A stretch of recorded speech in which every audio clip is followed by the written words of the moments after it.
بسم اللہ الرحمن الرحیم۔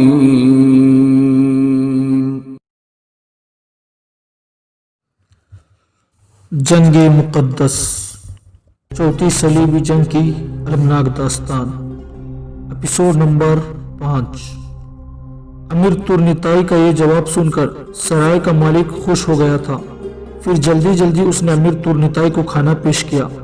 امیر تورنتائی نے کھانا کھایا، دوبارہ اپنے کمرے میں آیا، دونوں کو اس نے کندھوں پر لادا، اپنے آہنی آسے کو ٹیکتا ہوا وہ استبل میں گیا۔ دونوں کو اس نے پہلے زمین پر ڈالا، اپنے گھوڑے پر زین کسی، اسے لگام چڑھائی، دونوں کو اس نے زین کے آگے ڈالا اور گھوڑے پر سوار ہوا۔ گھوڑے کو استبل سے نکالنے کے بعد ایڑ لگائی اور صدر دروازے سے نکلتا ہوا وہ بلفورڈ شہر کی طرف جا رہا تھا۔ بلفورڈ شہر کے قیصر کے صدر دروازے کے قریب ہی امیر تورنتائی رکا اور اپنے گھوڑے کی باگ پکڑ کر کھڑا ہو گیا۔ صدر دروازے پر جو محل کے محافظ تھے ان میں سے ایک بھاگا بھاگا تورنتائی کے قریب آیا اور بڑے مؤدب لہجے میں پوچھا، محترم راہب، کیا آپ کسی سے ملاقات کرنے کی خواہش مند ہے؟ امیر تورنتائی کے جواب کا انتظار کیے بغیر جب اس محافظ کی نگاہ گھوڑے پر لدے سیگر اور دروقہ پر پڑی تو وہ دنگ رہ گیا۔ اس نے دیکھا ان دونوں کے ہاتھ پاؤں بندھے ہوئے تھے۔ تھوڑی دیر تک وہ محافظ تذبذب اور حیرت کا شکار رہا۔ اس کے بعد دوبارہ اس نے امیر تورنتائی کو مخاطب کیا، مقرب راہب، یہ گھوڑے پر بلفورڈ کا سالار اعلیٰ سیگر اور انطاکیہ کے شہنشاہ بوہیمان کا بیٹا دروقہ ہے، ان کی یہ حالت کس نے بنائی ہے؟ امیر تورنتائی تھوڑی دیر تک اس محافظ کو بغور دیکھتا رہا، پھر اس کی تحکمانہ سے آواز سنائی دی، تم یہ تحقیق مت کرو کہ سیگر اور دروقہ کی حالت کس نے بنائی ہے۔ تم محل کے اندر جاؤ اور بلفورڈ کے حکیم برالیون، انطاکیہ کے شہنشاہ بوہیمان اور برالیون کی بیٹی برنیس سے کہو کہ محل کے صدر دروازے پر راہب لیوس آپ سے ملاقات کرنے کا خواہاں ہے اور اس کے گھوڑے پر سیگر اور دروقہ لدے ہوئے ہیں۔ ان کی جو کیفیت ہے وہ بھی تفصیل کے ساتھ کہنا۔ جاؤ، اب میرے ساتھ کوئی مزید گفتگو نہ کرو۔ امیر تورنتائی کے ان الفاظ پر وہ محافظ صحن سا گیا تھا، پھر وہ مڑا اور تقریباً بھاگتا ہوا محل کے اندر چلا گیا۔ امیر تورنتائی کو محل کے صدر دروازے پر کچھ زیادہ دیر انتظار نہ کرنا پڑا۔ جلدی ہی محل کے سکونتی حصے سے برالیون، بوہیمان اور حسین اور جمیل برنیس نمودار ہوئی۔ ان کے ساتھ ان کے محافظ بھی تھے۔ پھر وہ بڑی تیزی سے صدر دروازے کی طرف بڑھے۔ صدر دروازے کے قریب آ کر بوہیمان، برالیون اور برنیس امیر تورنتائی کے سامنے رکے۔ تھوڑی دیر تک وہ گھوڑے پر لدے سیگر اور دروقہ کی طرف دیکھتے رہے۔ پھر انطاکیہ کے شہنشاہ بوہیمان نے ناپسندگی کا اظہار کرتے ہوئے امیر تورنتائی کی طرف دیکھا، راہب لیوس، کیا تم یہ بتانے کی زحمت گوارا کرو گے کہ یہ سیگر اور میرا بیٹا دروقہ تمہارے گھوڑے پر کیوں لدے ہوئے ہیں اور ان کے ہاتھوں کو اور ان کے دونوں ہاتھ اور پاؤں رسیوں سے کس نے جکڑ رکھے ہیں؟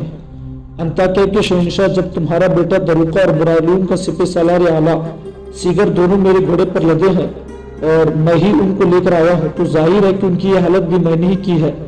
دراصل تم نے غلط سوال کیا۔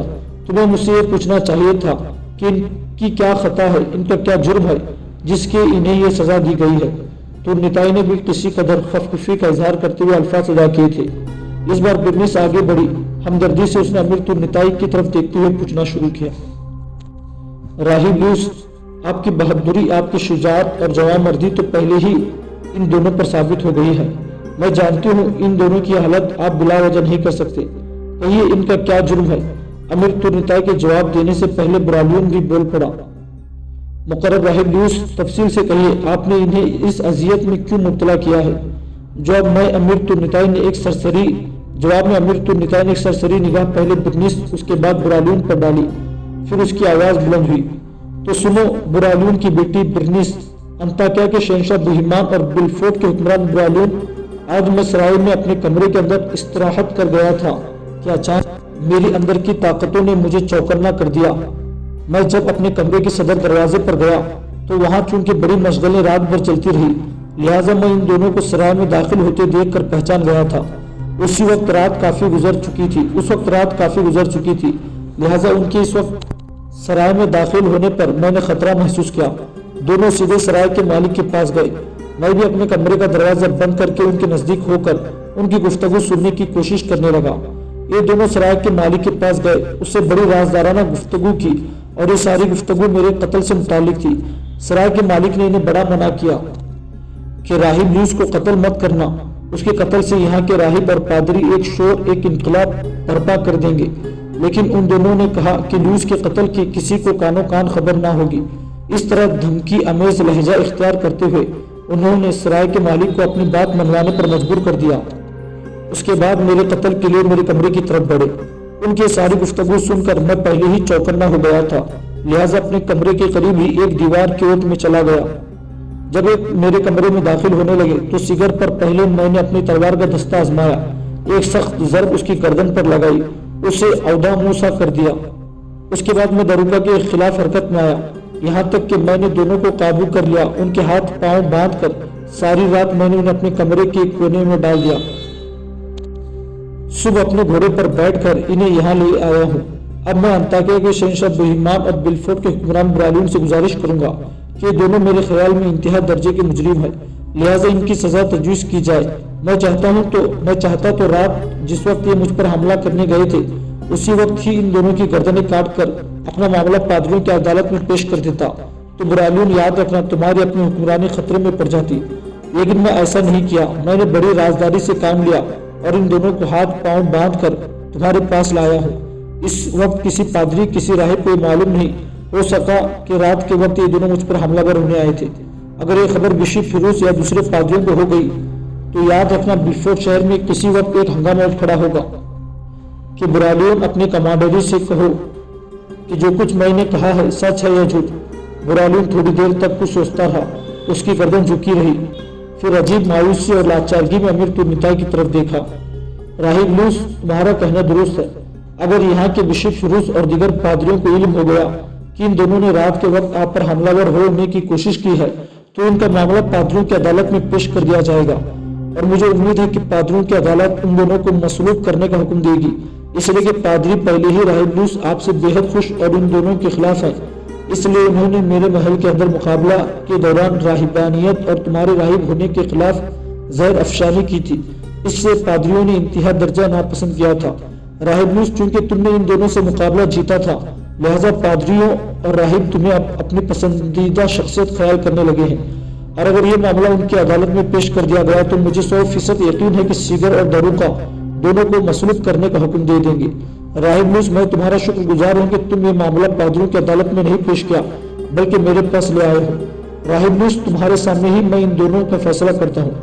سیگر کے متعلق میرا فیصلہ ہے کہ میں اسے سپہ سالار اعلیٰ کے عہدے سے ہٹا کر نائب سالار مقرر کرتا ہوں اور نائب سالار الواس کو اپنے لشکریوں کا سالار اعلیٰ مقرر کرتا ہوں۔ انطاکیہ کے شہنشاہ بہیمان کے بیٹے داروگا سے متعلق میرا فیصلہ ہے کہ میں اسے اپنی بیٹی برنس کا رشتہ دینے سے انکار کرتا ہوں اور اس سے ہر طرح کا تعلق منقطع کرنے کا اعلان کرتا ہوں۔ کچھ دیر تک خاموشی طاری رہی۔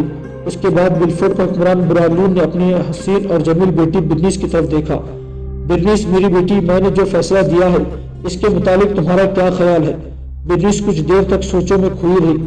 اس کے بعد امیر تورنتائی کی طرف دیکھتے ہوئے وہ بول پڑی، اے میرے باپ، سیگر کے متعلق جو آپ نے فیصلہ کیا ہے وہ یقیناً مناسب ہے، لیکن داروگا سے متعلق جو آپ نے فیصلہ کیا ہے وہ مناسب نہیں۔ میں سمجھتی ہوں کہ اس کی سزا صرف یہ نہیں ہونی چاہیے کہ میرا رشتہ اسے نہ دیا جائے، بلکہ اس کے باپ بہیمان سے پوچھ کر اس کے لیے کڑی سے کڑی کوئی سزا تجویز کی جانی چاہیے، اس لیے کہ میرا خیال ہے کہ سیگر گھٹیا اور کمتر بلکہ پست کام نہیں کر سکتا۔ اس کام پر یقیناً داروگا نے ہی اسے مجبور کیا ہوگا۔ اے میرے باپ، پہلے ان دونوں کو گھوڑوں سے اتروائیے، ان کے ہاتھ پاؤں جو بندھے ہوئے ہیں کھلوا کر منہ پر سے کپڑا اتاریے، ان سے حقیقت حال پوچھیے، اس کے بعد میں آپ کو اپنا فیصلہ دوں گی۔ برنس کی اس تجویز کو برالون نے پسند کیا۔ اس نے اپنے محافظوں کو سیگر اور داروگا کو گھوڑے سے اتارنے کا حکم دیا۔ ان کے منہ سے کپڑے ہٹا دیے گئے، ان دونوں کے ہاتھ کھول دیے گئے، ان دونوں کو برالون اور بہیمان کے سامنے کھڑا کر دیا گیا۔ مجرموں کی طرح وہ دونوں شانے سے شانے ملائے گردنیں جھکائے کھڑے ہو گئے۔ ان دونوں کی حالت دیکھتے ہوئے بہیمان، برالون اور برنس انتہائی برہمی کا شکار ہو گئے تھے۔ برالون کچھ دیر تک دونوں کو کھا جانے والی نگاہوں سے دیکھتا رہا، پھر اپنے سپہ سالار اعلیٰ سیگر سے مخاطب ہوا۔ سیگر، تم نے رات کی تاریکی میں سرائے کے کمرے میں ایک بے سرر راہب پر حملہ ور ہونے کی جسارت کیسے کی؟ تم نے جرم اس لیے کیا کہ وہ راہب ہوتے ہوئے تمہیں اور داروگا دونوں کو تیز زنی کے مقابلے میں بدترین شکست دے چکا ہے۔ اس کا یہ جرم تھا کہ تم سے وہ زیادہ دلیر، شجاع اور بہادر اور اعلیٰ تیغزن ہے۔ تم خود ہی بتاؤ تم نے یہ جرم کیوں کیا اور اس کی تمہارے لیے کیا سزا تجویز کی جانی چاہیے۔ برالون کی اس استفسار کے جواب میں سیگر تھوڑی دیر تک گردن جھکائے کھڑا رہا، پھر آہستہ آہستہ اس نے برالون کی طرف دیکھا۔ محترم برالون، میں اسے انکار نہیں کرتا کہ جرم واقعی مجھ سے سرزد ہوا۔ میں اور دروکا واقعی رات کی تاریکی میں راہب لوس پر حملہ ور ہوئے اور اسے ہم نے قتل کرنے کی ٹھانی تھی، پر محترم برالون، مجھے اس کام کے لیے دروکا نے مجبور کیا تھا۔ میں نے اس کے ساتھ جانے سے انکار کر دیا تھا، لیکن اس نے مجھے طرح طرح کی دھمکیاں دی، مجھے برے نتائج کے انجام سے ڈرایا، لہٰذا اس کی دھمکی میں آ کر میں اس کا ساتھ دینے پر آمدہ ہو گیا۔ اس کا کہنا تھا کہ ایک راہب نے بھرے دربار میں ہم دونوں کو تیز زنی میں شکست دے کر ہماری بدترین بے عزتی کی ہے، لہٰذا ایسا راہب کا زندہ رہنا مناسب ہے۔ بس اسی کے خوف اور اس کی دھمکیوں میں آ کر میں راہب لوس کے خاتمے پر آمدہ ہو گیا، ورنہ محترم برالون، آپ جانتے ہیں کہ میں پادریوں اور راہبوں کی دل سے قدر کرنے والا انسان ہوں۔ سیگر جب خاموش اور تب برنس کھولتے ہوئے لہجے میں بول اٹھی، دروکا، اب تک تمہارے ساتھ میرا ایک تعلق تھا، اس لیے کہ میرے باپ نے بہیمان کی طلب پر مجھے تم سے منسوب کرنے کا ارادہ کر لیا تھا۔ حالانکہ جب تمہارے سلسلے میں میرے باپ نے مجھ سے بات کی تھی تو میں نے تمہاری رفیقہ زندگی بننے سے انکار کر دیا تھا، اس لیے کہ میں اپنی زندگی کا ساتھی اپنی سلطنت ہی کے کسی فرد کو چننا چاہتی تھی، لیکن اپنے باپ کے زور دینے پر میں نے تمہاری رفاقت کو قبول کر لیا۔ دروکا، اس عالم میں اسباب و حرص میں کوئی بھی شخص وارے جرم نہیں، لیکن تو نے رات کی تاریکی میں سیگر کو خوفزدہ کر کے اس کے بعد راہب لوس پر چوروں کی طرح حملہ ور ہو کر اپنے آپ کو انتہا درجے کا گھٹیا انسان، بدترین مجرم اور ناقابل معافی گنہگار ثابت کر دیا ہے۔ دیکھ دروکا، اس سے پہلے میں تمہیں اپنی زندگی کا ساتھی خیال کرنے لگی تھی، لیکن اب میں اپنے خیالات کا رخ بدل دیتی ہوں، تمہیں دھتکارتی ہوں، تم سے سارے رشتے توڑتی ہوں اور میں یہ اعلان کرتی ہوں کہ تو اس قابل ہی نہیں کہ میں تجھے اپنی زندگی کا ساتھی بنواؤں۔ راہب لوس پر حملہ ور ہو کر تو نے میری نگاہوں میں یہ ثابت کر دیا ہے کہ اب تو میرے لیے ٹوٹا خواب، پھوٹا نصیب، گزرے موسم کے غلیظ نشانی اور شاخوں میں الجھے ہوئے چڑچڑے کی مانند ہے۔ سن دروکا، جرت، ہمت، شرافت اور طاقت مرد کا جوہر اعظم ہوتی ہے، تو ان سب سے محروم ہو چکا ہے۔ تو انسانیت کے تن کا سیم میری نگاہوں میں اب تیری حیثیت کسی اتھڑے پودے کی کسی خشک چشمے سے زیادہ نہیں ہے۔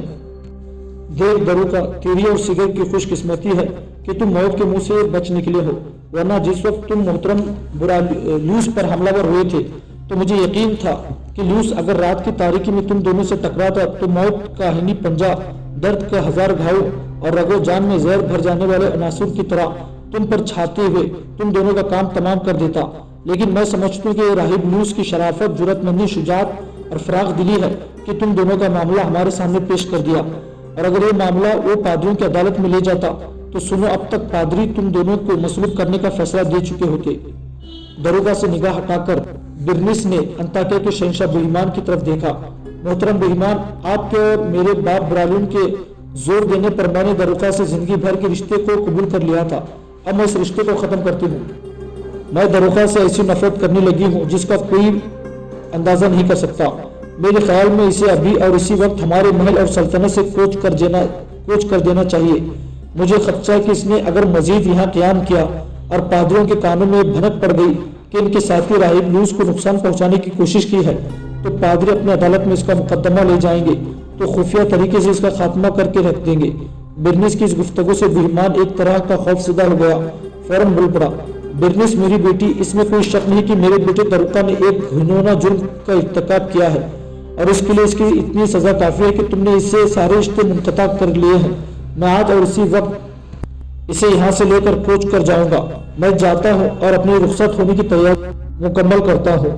بہیمان نے دروکا کا ہاتھ پکڑا اور اسے محل کے اندرونی حصے کی طرف لے گیا۔ برالون کی اشارے کرنے پر چند محافظ ان کے ساتھ ہو لیے تھے۔ بہیمان اور دروکا کے جانے کے بعد برالون نے اپنی بیٹی برنس کی طرف دیکھا۔ برنس، میری بیٹی، آؤ، ہم دونوں بھی چلے اور انہیں ان کی تیاری میں مدد دیں۔ برنس نے خفقفی کا اظہار کیا، نہیں میرے باپ، ایسا نہیں ہوگا، ان دونوں کو تیاری کرنے دیجیے، جب یہ کوچ کرنے کے لیے تیار ہو جائیں گے تو میں انہیں آخری سلام کرنے کے لیے استقبال تک ضرور آ جاؤں گی، اس سے زیادہ میں ان دونوں کے لیے کچھ نہیں کر سکتی۔ برنس کے اس فیصلے پر برالون محبور और बुत सा बना हुआ खड़ा रहा। बिरनिस थोड़ी देर तक अपने सामने खड़े हुए अमीर तुर्निताई की तरफ बड़े गौर से और जुस्तजू भरे अंदाज में देखती रही। फिर उसकी आवाज गूंजी, मोहतरम लूस, आप एक अजीम इंसान और पहले राहिब हैं जिसे मैंने जुर्रतमंदी फिराक दिली में बेमिसल देखा है। मेरी निगाहों में आज तक कोई ऐसा राहिब नहीं गुजरा जो आप जैसे लाजवाब, तेगज़न और इंतहा दर्जे का ताकतवर हो। आपकी तेगज़नी का मुजाहरा तो मैं सीगर और दरूका के साथ मुकाबले ही में देख चुकी थी। आपने दोनों को बैक वक्त शिकस्त देकर साबित कर दिया कि तेगज़नी के फन में आप यकता और नाकाबिल तस्खीर हैं। जहाँ तक आपकी जिस्मानी ताकत और कुव्वत का अंदाजा लगाना है, तो जिस वक्त दरबार में दरूका को धक्का देकर आपने पादरियों के पाँव में गिरा दिया था, तो उसी वक्त मैंने अंदाजा लगा लिया था कि अगर दरूका और सीगर दोनों जिस्मानी ताकत यकजा कर दी जाए, तब भी वो आपकी जिस्मानी ताकत से कम नहीं। मोहतरम राहिब, आपने सीगर और दरूका पर हाथ ना उठाकर और उन्हें हमारे पास लाकर यूं जानिए कि हम पर भी एहसान किया। मैं जानती हूँ कि सीगर एक अच्छा और शरीफ इंसान है। मैं उसे अपने बाप की जगह समझती हूँ, इसलिए कि उम्र में मेरे बाप के लगभग ही है। गुफ्तगू करते हुए बिरनीस थोड़ी देर के लिए रुकी, फिर वो दोबारा बोल पड़ी, राहिब लूस, जिस वक्त हमारे दरबार में तुम सीगर और दरूका दोनों को बैक वक्त मुकाबले की दावत दे रहे थे, उस वक्त तुम मुझे अहमक और बेवकूफ लगे थे। लेकिन जिस वक्त तुमने उन दोनों को मुकाबले में पछाड़ दिया, उस वक्त तुम मुझे दुनिया की सबसे ज्यादा कीमती मता की तरह अजीज और कीमती महसूस हो रहे थे। देख राहिब लूस, आप जानते हैं कि मेरा एक ही भाई था जो कत्ल हो चुका है। अब मैं आपकी जात पर इंहिसार करती हूँ। आपकी शुजाअत, दिलेरी और ताकत को देखते हुए मैं उम्मीद करती हूँ कि आप मेरे भाई इरश के कातिलों को तलाश करके उनसे इंतकाम जरूर लेंगे। बिरनिस, मैं तुम्हें मायूस नहीं करूंगा। मैं तुम्हें पहले ही कह चुका हूँ, तुम्हारे भाई के कातिलों को तलाश करूंगा और इस सिलसिले में मैं मिस्र की तरफ जाऊंगा। मैं समझता हूँ जिस काम के लिए मैं दमिश्क से यहाँ आया था, उसे चूंकि इल्तिवा में डाल दिया गया है, लिहाजा मेरा यहाँ रुकना मुनासिब नहीं। मैं आज ही यहाँ से मिस्र का रुख करूंगा और मिस्र में क़ियाम के दौरान मैं तुम्हारे भाई इरश के कातिलों की तलाश करने में पूरा जोर सर्फ कर दूंगा और मुझे उम्मीद है कि मैं उन्हें तलाश करने में जरूर कामयाब हो जाऊंगा। देख बिरनिस, मुझे उम्मीद है कि मैं तुम्हें मायूस नहीं करूंगा। मैं पहले ही तुम्हें वादा दे चुका हूँ कि मैं तुम्हारे भाई के कातिलों से इंतकाम जरूर लूंगा। अमीर तुर्निताई के अल्फाज पर बिरनिस के चेहरे पर बड़ी खूबसूरत और खुशगवार मुस्कुराहट नमदार हुई थी। वो अपना मुंह अमीर तुर्निताई के कान के करीब ले गई और सरगोशी की, मोहतरम और मुकर्रब राहिब, आपकी जात ऐसी कशिश और आपकी शख्सियत ऐसी जज्ब की हामिल है कि आपकी जुर्रतमंदी, दिलेरी और ताकत की वजह से हर कोई आपकी तरफ खींचा चला जाता है। इन हालात में मुकर्रब राहिब, किसी मौके पर अगर मैं आपकी जात से दिलचस्पी का इजहार करते हुए आपसे गुजारिश करूं कि आप रहबानियत छोड़कर मेरे साथ एक आम शख्स की जिंदगी बसर करें, तो आप क्या मेरी इस इल्तिजा को कबूल कर लेंगे? बिरनिस के अल्फाज से अमीर तुर्निताई के लब्बों पर अजीब से मुस्कुराहट नमदार हुई। फिर वो कह उठा, देख बिरनिस, मैं बुनियादी तौर पर एक राहिब हूँ और राहिब उम्मूमन दुनियावी झमेलों में नहीं पड़ते। अगर कभी कोई ऐसा मौका आया कि मैंने रहबानियत छोड़ दी, तो देख मैं सबसे पहले अपना हमसफर के तौर पर तेरा इंतखाब करूंगा। लूस की इस जवाब पर बिरनिस खुश हो गई थी। बुरालून भी चूंकि उनकी गुफ्तगू का मतलब समझ चुका था, लिहाजा उसके चेहरे पर भी हल्की हल्की मुस्कुराहट फैल गई थी। बिरनिस ने उस बार बेपनाह खुशी का इजहार करते हुए कदरे बुलंद आवाज में कहा, राहिब लूस, मैं उस वक्त का बड़ी बेचैनी से इंतजार करूंगी जब तुम रहबानियत तर्क करके मुझे अपनी जिंदगी का साथी बनाने पर तैयार हो जाओगे। कबल इसके कि अमीर तुर्निताई बिरनिस की इस गुफ्तगू का जवाब देता, करीब ही खड़े सीगर फौरन हरकत में आया, नीचे झुका, फिर उसने बड़ी आजिजी और इंकिसारी में अमीर तुर्निताई के पांव पकड़ लिए। मुकर्रब राहिब, मैं अपनी गलती तस्लीम करता हूँ। मैंने जो आप पर हमलावर होने का गुनाह सरजद किया, ये सब दरूका के उकसाने और उसकी धमकी अमेज लहजा इख्तियार करने की वजह से था, वरना कसम यूसुफ मसीह की मेरे दिल में आपके खिलाफ ना कोई दुश्मनी है ना अदावत। मैं आपसे इंतकाम लेने का ख्वाहिशमंद हूँ। मैं इस बात को तस्लीम करता हूँ कि आप मुझसे कहीं ज्यादा बेहतर और तजुर्बाकार तेगज़न हैं। अमीर तुर्निताई ने सीगर को उसके शानों पर पकड़कर ऊपर उठाया। सीगर, मैं तुम्हें पहले ही माफ कर चुका हूँ, अब तुम्हें मुझसे मजीद माफी तलब करने की जरूरत नहीं। इसके बाद अमीर तुर्निताई ने बिलफोर्ड के हुक्मरान बुरालून की तरफ देखा। मोहतरम बुरालून, क्या ऐसा मुमकिन है कि आप भी सीगर की खता को माफ करते हुए उसे अपने लश्करों के सिपह सालार के अहदे पर कायम व दायम रहने दे? अमीर तुर्निताई के अल्फाज पर जहां बिरनिस मुस्कुरा दी, वहां बुरालून भी बेहद खुशी का इजहार करने लगा था। मोहतरम राहिब, मैं आपकी इस बात को टालूंगा नहीं। अब जबकि मेरी बेटी बिरनिस तुमसे अपनी मोहब्बत और चाहत का इजहार कर चुकी है, तो अब मेरा तुम्हारा रिश्ता सिर्फ बिलफोर्ड के हुक्मरान बुरालून और मोअज़्ज़ज़ मुकर्रब राहिब ही का नहीं, अब तुम मेरे बेटों की जगह हो। लिहाजा मैं तुम्हारे कहने पर सिगर को अपने लश्करियों का सिपह सालार आला बहाल कर रखता हूँ। बुरालून ने बड़ी दिलचस्पी और बड़ी शफकत में अमीर तुर्निताई की तरफ देखते हुए कहा था। बुरालून का यह जवाब बर्नीस पहले की निस्बत और ज्यादा खुशी हो गई थी। उसके बाद बुरालून ने सिगर की तरफ देखते हुए कहना शुरू किया, सिगर अब तू जा आराम कर। तूने राहिब लूस से अपना रवैये की माफी मांग कर यह साबित कर दिया है कि तुम दिल से उसे बुरे काम में मुलविस होना नहीं चाहते थे। बुरा हो उस दरोगा का जिसने तुम्हें इस काम में मुलविस करने की कोशिश की। सिगर के जाने के बाद लम्हे भर के लिए बारी बारी अमीर तुर्निताई ने बुरालून और बर्नीस की तरफ देखा। फिर उसने बुरालून को मुखातब किया, बुरालून मेरे मोहतरम, अगर आप बुरा ना माने तो मैं आप दोनों पर एक ऐसे राज का इंकशाफ करता हूँ जो अब तक मैंने आप दोनों ही से नहीं तकरीबन सभी लोगों से पोशीदा रखा हुआ है। ये राज मैं इसलिए तुम दोनों पर इंकशाफ करना चाहता हूँ कि बर्नीस मुझसे इजहार दिलचस्पी और अपनी मोहब्बत का ऐलान कर चुकी है और आप मुझे अपना बेटा कहकर पुकार चुके हैं। लिहाजा जो राज मेरी जात से वाबस्ता है उसमें मैं आप दोनों को भी हिस्सेदार बनाना चाहता हूँ। अमीर तुर्निताई के अल्फाज पर बर्नीस कुछ फिक्रमंद और परेशान हो गई थी। आपकी जात से क्या राज वाबस्ता है? देखिए, कोई ऐसी बात ना कीजिए जिससे मेरा दिल टूटे और मैं आपसे मुतालिक फिक्रमंद या बदगुमान से हो जाऊं। अमीर तुर्निताई ने एक बार बड़े गौर और दिमाग से बर्नीस की तरफ देखा, फिर उसकी गुफ्तगू का जवाब देना शुरू किया। बर्नीस, जो बात मैं कहने लगा हूँ वो इतनी बुरी नहीं कि तुम मेरी जात से परेशान या बदगुमान हो जाओ। मैं ये कहना चाहता हूँ कि दरअसल मैं लंगड़ा नहीं हूँ बल्कि लंगड़ा बना हुआ हूँ। मेरी टांग बिल्कुल ठीक है और मैं सेहतमंद और तंदुरुस्त हूँ। बस जो काम मुझे दमिश्क के बिशप ने सौंपा था उस काम का तकाजा था कि मैं एक लंगड़ा राहिब बनकर इस काम को अंजाम दूं। अब जबकि ये काम इल्तिवा में डाल दिया गया है तो मैं समझता हूँ कि अब मुझे ये राज तुम दोनों पर आया कर देना चाहिए। मजीद ये कि मैं लंगड़ा राहिब बना था ये अपनी जात को मुसलमान जासूसों से पोशीदा रखने के लिए था। अब भी मैं जो मिस्र का रुख करूंगा तो एक लंगड़े राहिब ही की हैसियत से करूंगा ताकि एक राहिब की हैसियत से कोई मुझ पर शक व शुबा ना करे, मैं अपना काम आज़ादी के साथ सरअंजाम दे सकूं।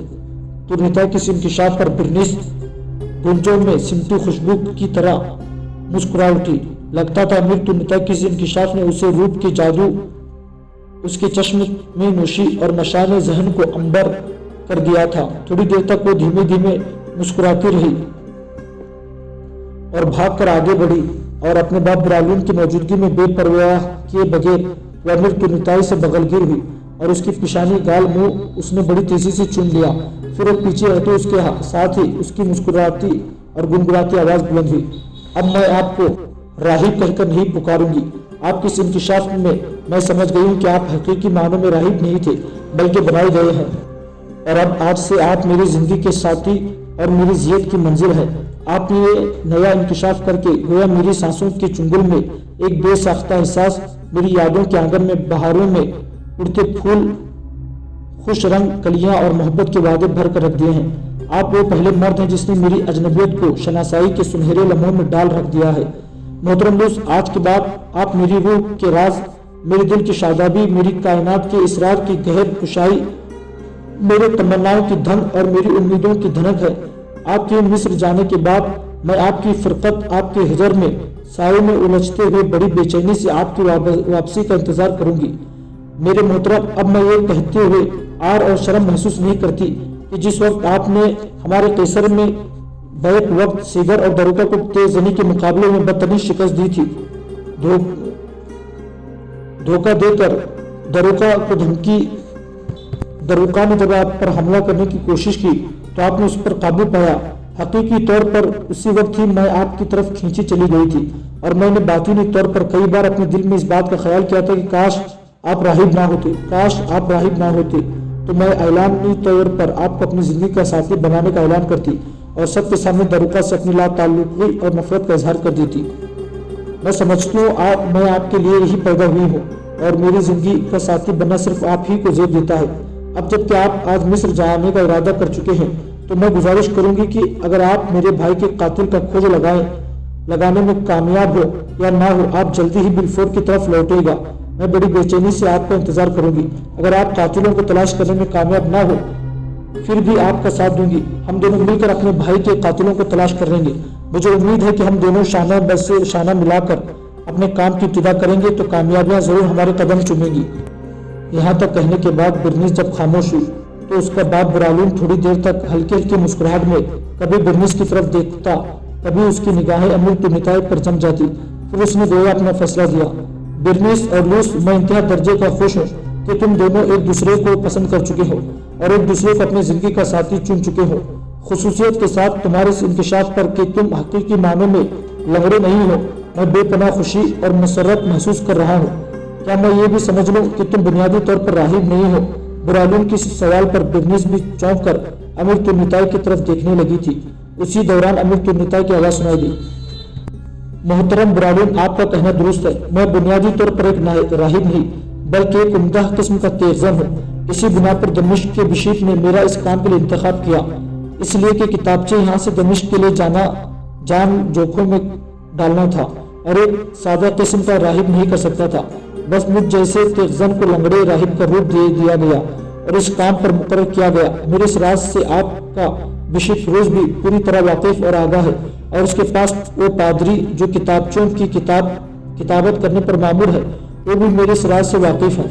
थोड़ी देर तक खामोशी रही, उसके बाद बुरालून फिर बोल पड़ा, लूस, अब जबकि जिंदगी के हर राज से तुमने मुझे आगाह कर दिया है, तो एक राज से तुम्हें मैं भी आगाह करता हूँ और इस राज के सिलसिले में मैं तुमसे मदद की भी दरख्वास्त करूंगा। मुझे उम्मीद है कि इस सिलसिले में तुम जरूर मेरी मदद करोगे। यहाँ तक कहने के बाद बुरालून लम्हे भर के लिए रुका। उसके बाद अपना सिलसिला कलाम जारी रखते हुए वो कह रहा था, लूस मेरे बेटे, अब मैं तुझे राहिब के बजाय बेटा कहकर पुकार रहा हूँ। मैं बेहद खुश हूँ कि तुम और बिरनीस एक दूसरे को अपनी जिंदगी का साथी के तौर पर पसंद कर चुके हो।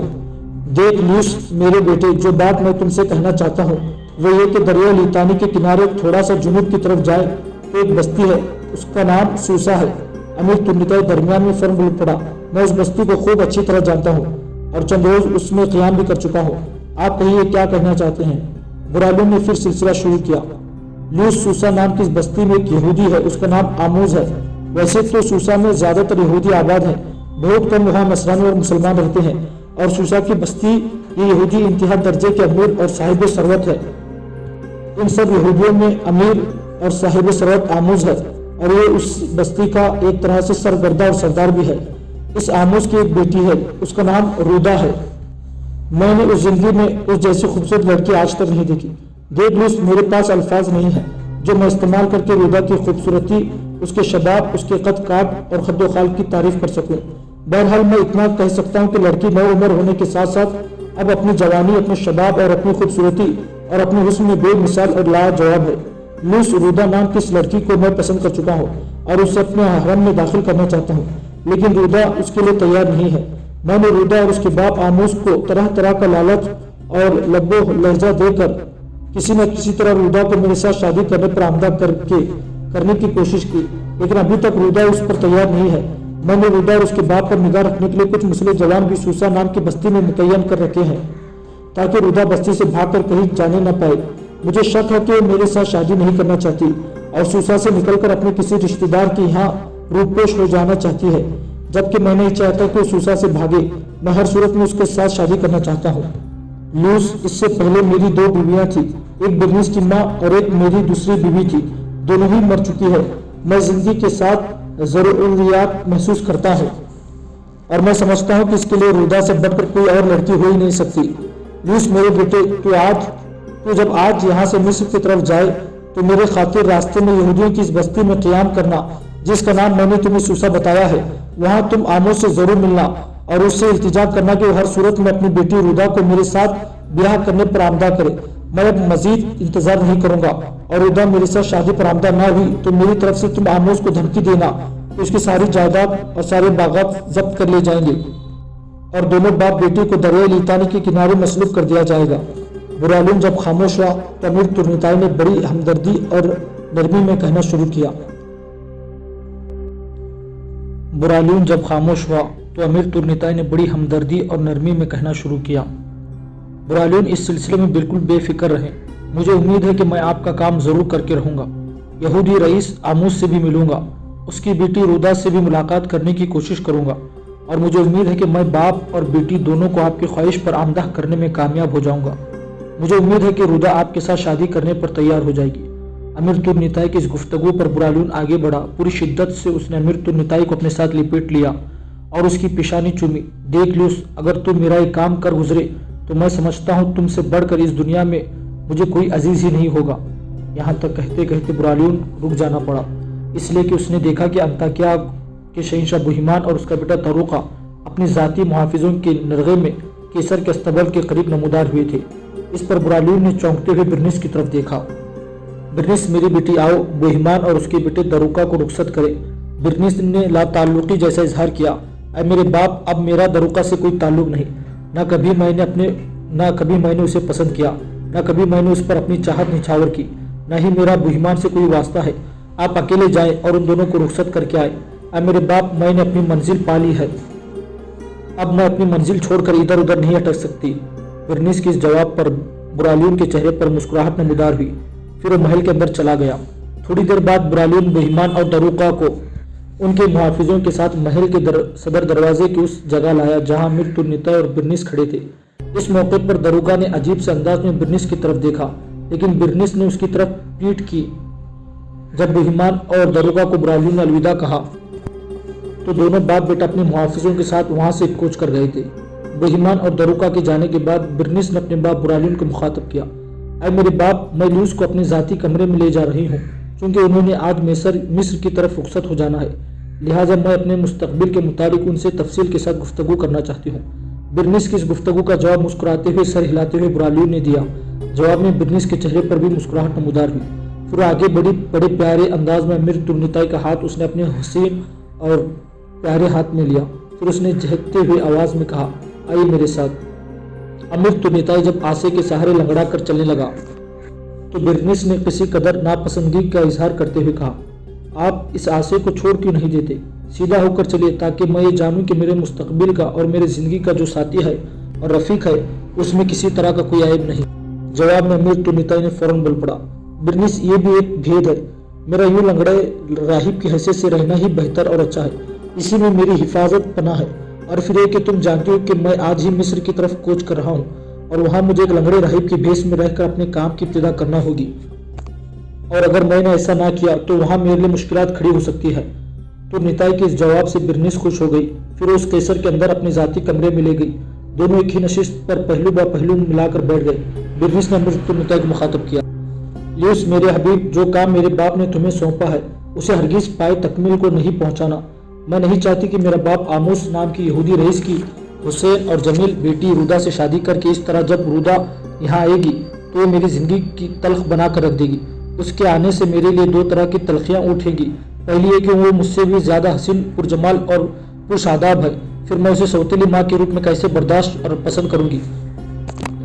दूसरी बात है कि जो सौतेली माँ आएगी तो यकीनन मेरे साथ नापसंदगी का इजहार करेगी, इसलिए कि मैं खुद उसे नापसंद करूंगी और इस बिना पर मेरे और उसके दरमियान तलखी बढ़ेगी और इस तलखी में मेरा बाप बुरालियून भी मुलविस होगा। वो चूंकि रुदा को बेहद चाहता है लिहाजा मेरी तरफदारी के बजाय वो रुदा की तरफदारी करेगा। इसी बिना पर बिलफोर शहर में मेरी जिंदगी अजीर बनकर रह जाएगी। लिहाजा मेरी आपसे इल्तिमास है कि आप इस सिलसिले में हरगिज यहूदी रईस आमोस और उसकी बेटी रुदा से गुफ्तगू मत करना। मैं नहीं चाहती कि मेरा बाप आमोस रुदा से शादी करे। मेरे हबीब, मेरे बाप की पहली 2 शादियां थी। मेरी माँ फौत होने के बाद उसने फिर दूसरी शादी की। मेरी माँ से बड़ी मोहब्बत करता था। वो कुछ अरसा पहले उससे कोच कर चुकी थी। उसके वतन से भी एक बेटी थी उसकी दूसरी बीवी से, जो न जाने कहाँ चली गई और खो गई। अब तक उसका कोई पता नहीं चला। उम्मीद है कि मेरी इस इल्तिजा को कबूल करते हुए आमोस और रुदा को शादी पर आमदा नहीं करेंगे। बिरनिस जब खामोश हुई तो अमीर ने उसे तसल्ली देते हुए कहा, बिरनिस, तुम्हें फिक्रमंद और परेशान होने की जरूरत नहीं। मैं सूसा के रास्ते जरूर जाऊंगा, वहाँ क़याम भी करूंगा, इसलिए कि वहाँ एक नाल घर है जो मेरा पुराना जानने वाला है। सूसा के सिराय से बाहर बैठकर वो घोड़ों की नालगिरी का काम करता है। मैं इसके यहाँ कुछ दिन क़याम जरूर करूंगा, उसके बाद मिस्र की तरफ कूच कर जाऊंगा। बहरहाल तुम मुतमईन रहो, मैं आमोस और रुदा से मिलने की कोशिश ही नहीं करूंगा। मुझे उम्मीद है कि मेरे जवाब से मुतमईन हो गई होगी। अमीर की गुफ्तगू से बिरनिस एक तरह से बाग बाग होकर रह गई थी। एक बार फिर उसने अपना रेशमी गिरदाज हाथ आगे बढ़ाया। अमीर तुर्निताई का हाथ अपने हाथ में लेते हुए उसे सहलाने लगी। वो कुछ कहना ही चाह रही थी कि इस मौके पर बिरनिस का बाप बुरालियून बड़ी तेजी से अंदर आया। उसे देखते ही अमीर तुर्निताई और बिरनिस दोनों खड़े हो गए।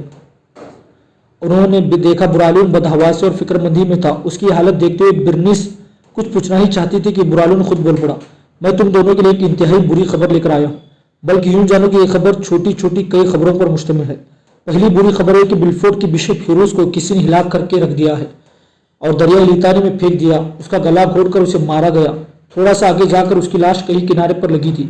उसे वहां से कुछ जानने वाले उठाकर कलीसा में ले आए हैं। दूसरी बुरी खबर है कि बिशप फिरोज के साथ कलीसा में खुन्नास और अबरूक नाम के वो राहिब जो बिशप फिरोज के लिए किताबचे लिखा करते थे, वो भी अपने अपने कमरों के अंदर मुर्दा पाए गए हैं। लूस मेरे बेटे, सबसे बड़ी बात यह कि टेम्पलर्स का नायब सालार इलवाज भी बिलफोर्ड शहर के मशरकी जानिब जो चट्टानों का सिलसिला है उनके अंदर मुर्दा पाया गया है। लगता है ये एक बहुत बड़ी साजिश है जो एक ही रात में इन चारों को मौत के घाट उतार दिया गया। बुरालून यही तक कहने पाया था कि अमीर तुर्निताई फौरन बोल उठा, मोहतरम बुरालून, मेरा अंदाजा है कि ये वही कातिल है जो इससे पहले आपके बेटे इरश और उसके मुहाफिजों को मौत के घाट उतार चुका है। बहरहाल मैं अभी थोड़ी देर तक मिस्र की तरफ रवाना हूँगा और उस कातिल का जरूर पता लगाने की कोशिश करूंगा। इस खबर पर जहां बुरालून गमजदा और परेशान था, वहां बिरनिस भी बेहद मगमून होकर रह गई थी। खुद अमीर तुर्निताई भी मसनूई परेशानी का इजहार करता रहा। उस मौके पर बुरालून फिर बोल उठी, लूस मेरे बेटे, तुम दोनों मेरे साथ आओ ताकि इनकी तजहीज और तकफीन में शिरकत की जाए। अमीर तुर्निताई और बिरनिस चुपचाप बुरालून के साथ हो लिए। अमीर तुर्निताई ने सबकी तजहीज और तकफीन में सरगर्म हिस्सा लिया। उसके बाद वो सराय में अपना जाती सामान लेकर मिस्र की तरफ कूच कर गया था।